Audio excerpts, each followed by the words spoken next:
क्या आपने कभी सोचा कि आज भारत के हर नोट पर महात्मा गांधी की फोटो क्यों होता है? और उससे भी बड़ा सवाल, आज़ादी से पहले भारत का नोट कैसे दिखता था?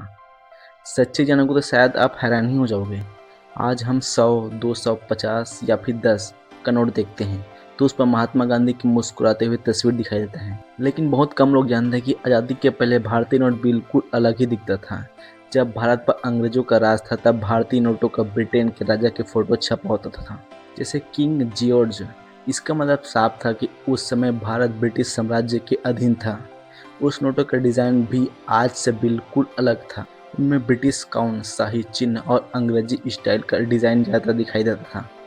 फिर 1947 में भारत को आज़ादी मिला। आज़ादी के बाद सबसे पहले भारतीय नोटों में ब्रिटिश राजा की तस्वीर से हटाई गई। उस समय नोटों का अशोक स्तंभ लगाया गया जो भारत का राष्ट्रीय चिन्ह है। लेकिन सवाल ये आता है कि जब आज़ादी इतने सारे महान लोगों ने योगदान दिया, जैसे भगत सिंह, सुभाष चंद्र बोस, सरदार पटेल, चंद्रशेखर आज़ाद, तो फिर नोटों पर सिर्फ गांधी जी का फोटो क्यों है? असल में गांधी जी पूरे स्वतंत्रता आंदोलन के सबसे बड़े चेहरा बन गए थे। उन्होंने आज़ादी की लड़ाई को सिर्फ नेताओं तक सीमित नहीं रखा, बल्कि गांव-गांव के लोगों को, आम लोगों को इस आंदोलन के बारे में जोड़ दिया। नमक सत्याग्रह, चंपारण आंदोलन और भारत छोड़ो आंदोलन जैसे आंदोलन पूरे देश में एकजुट कर दिया। सिर्फ भारत में ही नहीं बल्कि पूरी दुनिया में गांधी जी को अहिंसा और शांति का प्रतीक माना गया।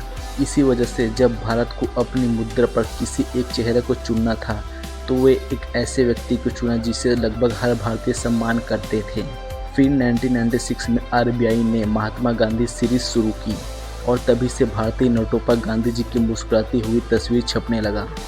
अब आते हैं पैसे के नोट में लिखा होता है आई प्रॉमिस टू पे द बियर का क्या मतलब होता है?